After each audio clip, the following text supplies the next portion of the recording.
نبی پاک صلی اللہ علیہ وسلم کے سارے صحابہ صدیق ہیں، لیکن سیدنا ابو بکر صدیق رضی اللہ عنہ کو یہ شان حاصل ہے کہ آپ صدیق اکبر ہیں۔ آپ کی زبان سے جو نکل جاتا تھا رب تعالیٰ اس کو پورا فرما دیا کرتا تھا۔ بسم اللہ الرحمن الرحیم۔ قال اللہ تبارک و تعالی فی الکلام المجید والفرقان الحمید والذی جاء بالصدق وصدق بہ اولئک هم المتقون۔ اللہ تعالیٰ نے ارشاد فرمایا وہ جو سچ لے کر آیا اور وہ جس نے اس سچ کی تصدیق کی، اولئک هم المتقون، یہی لوگ پرہیزگار ہیں۔ علماء کرام کا اس بات پر اتفاق ہے کہ نبی کریم رؤوف الرحیم صلی اللہ علیہ وسلم سچ لے کر آئے۔ والذی جاء بالصدق، اس سے مراد نبی پاک صلی اللہ علیہ وسلم کی ذات گرامی ہے، اور وصدق بہ سے مراد حضرت سیدنا ابو بکر صدیق رضی اللہ عنہ کی ذات گرامی ہے، تو آپ کو اس میں صدیق کہا گیا۔ مفتی احمد یار خان نیمی گجراتی رحمۃ اللہ علیہ آپ فرماتے ہیں شرح مشکات میرات المناجی میں کہ صدیق کا ایک معنی یہ بھی ہے کہ جو اس کی زبان سے نکل جائے رب تعالیٰ اس کو پورا فرما دے، اور یہ بھی نبی پاک صلی اللہ علیہ وسلم نے ارشاد فرمایا کہ جب میں معراج پر گیا تو میں نے پہلے سے 7ویں آسمان پر یہ الفاظ لکھے دیکھے کہ محمد رسول اللہ ابو بکر صدیق خلفی، کہ محمد صلی اللہ علیہ وسلم اللہ کے رسول ہیں اور صدیق میرے خلیفہ اور جانشین ہیں۔ تو اس میں بھی حضرت سیدنا ابو بکر صدیق رضی اللہ تعالیٰ عنہ کو صدیق فرمایا جا رہا ہے کہ ہر آسمان پر یہ لکھا ہوا تھا کہ صدیق صدیق۔ نبی پاک صلی اللہ علیہ وسلم کے سارے صحابہ صدیق ہیں، لیکن سیدنا ابو بکر صدیق رضی اللہ عنہ کو یہ شان حاصل ہے کہ آپ صدیق اکبر ہیں۔ آپ کی زبان سے جو نکل جاتا تھا رب تعالیٰ اس کو پورا فرما دیا کرتا تھا۔ کتابوں میں لکھا ہے سیدنا ابو بکر صدیق رضی اللہ تعالیٰ عنہ کے حوالے سے کہ جنگ احد کا واقعہ ہے کہ حضرت مالک بن سنان رضی اللہ تعالیٰ عنہ آپ شہید ہو گئے، اور یہ ابو سعید خدری رضی اللہ عنہ کے والد گرامی ہے۔ تو آپ چھوٹے تھے، ابو سعید خدری آپ کی ایک ہمشیرہ تھی وہ بھی چھوٹی تھیں، تو وہ رستے میں کھڑی ہو گئی، ہر آنے والے شخص کو دیکھنے لگی، تو ان میں ان کو اپنے باپ نظر نہ آئے۔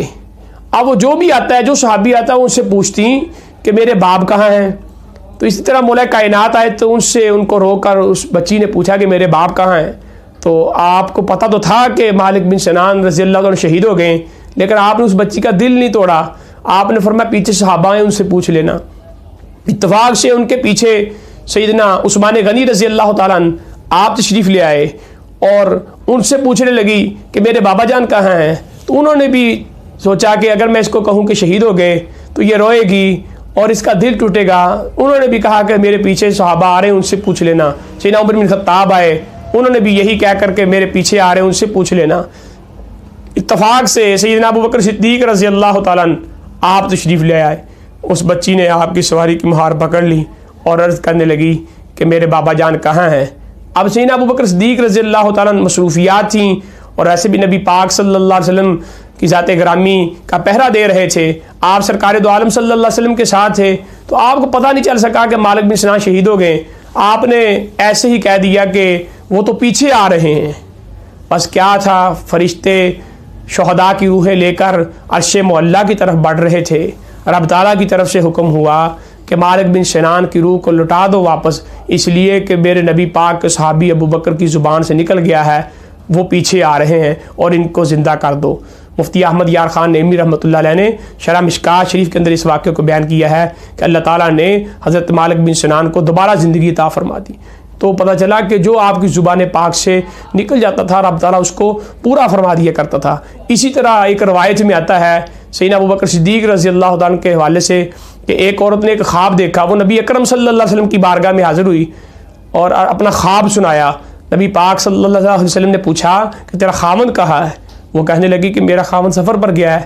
آپ کریم آقا صلی اللہ علیہ وسلم نے ارشاد فرمایا کہ وہ وصال کر گیا ہے۔ اس نے صبر کیا، اٹھ کے چلی گئیں۔ اس نے وہی خواب، اب عورتوں کی عادت ہوتی ہے، اس نے وہی خواب جا کر جو ہے وہ سیدنا ابو بکر صدیق رضی اللہ تعالیٰ عنہ کو سنایا۔ جب آپ کو سنانے لگیں تو آپ نے ان سے پوچھا کہ تیرا خاوند کہاں ہے؟ اس نے کہا کہ میرا خاوند جو ہے وہ سفر پر ہے۔ آپ نے فرمایا کہ وہ خیر و عافیت کے ساتھ اور سلامتی کے ساتھ واپس لوٹ آئے گا۔ اب جب وہ عورت اپنے گھر جاتی ہے، جا کر دیکھتی ہے کہ اس کا خاوند اس کے گھر میں سامنے بیٹھا ہوا ہے، لیکن اس کا عقیدہ تھا، ایمان تھا، نبی پاک صلی اللہ علیہ وسلم کی ہر بات کو حرف آخر سمجھا کرتے تھے صحابہ کرام رضوان اللہ علیہم میں۔ وہ وہیں سے الٹے پاؤں لوٹ گئی نبی پاک صلی اللہ علیہ وسلم کی خدمت میں، یا رسول اللہ صلی اللہ علیہ وسلم، یہ حلیہ ہے جو میرے خاوند کا تھا، یہ اس کی بیٹھک ہے جو میرے خاوند کی تھی، لیکن آپ سرکار نے فرمایا ہے کہ وہ وصال کر گیا ہے، تو اب میں کیسے مانوں کہ وہ میرا خاوند ہے؟ تو نبی پاک صلی اللہ علیہ وسلم مسکرائے، آپ سرکار نے فرمایا کہ کیا تو نے یہ خواب کسی اور کو بھی سنایا تھا؟ تو وہ عرض گزار ہوئی، یا رسول اللہ صلی اللہ علیہ وسلم میں چلتے چلتے سیدنا ابو بکر صدیق کو بھی سنایا تھا۔ فرمایا کہ انہیں سمجھنے میں مغالطہ لگ گیا خواب کو، بس ان کی زبان سے نکل آیا، انہوں نے تعبیر بیان کر دی کہ وہ صحیح سلامت واپس لوٹیں گے، تو رب تعالیٰ نے ان کے کہے کو جھوٹا نہیں کیا بلکہ سچ کر دکھلایا کہ تیرے خاوند کو دوبارہ زندگی عطا کر تیرے گھر میں بھیج دیا ہے۔ یہ سیدنا ابو بکر صدیق رضی اللہ تعالیٰ عنہ آپ کی شان ہے کہ جو آپ کی زبان پاک سے نکل جاتا تھا رب تعالیٰ اس کو پورا فرماتا تھا۔ اور یہاں یہ بھی میں عرض کر دوں کہ کسی کے ذہن میں الجھن نہ آئے کہ مرنے کے بعد زندگی اس دنیا میں کیسے ملتی ہے۔ حضرت موسیٰ علیہ السلام، حضرت عیسیٰ علیہ السلام کا یہ معجزہ ہے کہ وہ مردوں کو زندہ کیا کرتے تھے، اور ویسے بھی سورہ یاسین کی جب آپ تفسیر پڑھتے ہیں تو اس میں بھی آتا ہے کہ آپ کے حواریوں نے مردوں کو زندہ کیا تھا۔ تو رب تعالیٰ کے حبیب حضرت محمد مصطفیٰ احمد مجتبیٰ صلی اللہ علیہ وسلم تو نبیوں کے نبی ہیں، اور آپ کی امت کے متعلق فرمایا گیا کنتم خیر امت اخرجت للناس، اگر سابقہ امتوں کے ولی جو ہے وہ اللہ تعالیٰ کے حکم سے اور اس کی دی ہوئی طاقت اور قوت سے زندگی لوٹا سکتے ہیں تو اس امت کے ولی تو بدرجہ اولا لوٹا سکتے ہیں۔ یہ رب تعالیٰ اپنے نیک بندوں کو شان عطا فرماتا ہے، جیسے حدیث پاک میں آتا ہے، سیدنا انس بن مالک رضی اللہ عنہ نے بیان کیا ہے کہ نبی پاک صلی اللہ علیہ وسلم کے اصحاب صفہ میں ایک خاتون کا ایک بچہ تھا، تو اس کو بھی اس نے دعا کی رب کے حضور کہ مولا کریم میں اسلام لے آئی ہوں، اب لوگ مجھے تانا دیں گے کہ تو مسلمان مومن ہو گئی ہے، تیرا سہارا بھی تجھ سے چھین گیا ہے، مولا کریم مہربانی فرما، تو نے کل بھی تو اس کو زندہ کرنا ہے۔ تو رب تعالیٰ نے اس کو بھی جو ہے وہ اس بچے کو بھی، نوجوان کو بھی جو ہے وہ دوبارہ حیات عطا فرما دی تھی۔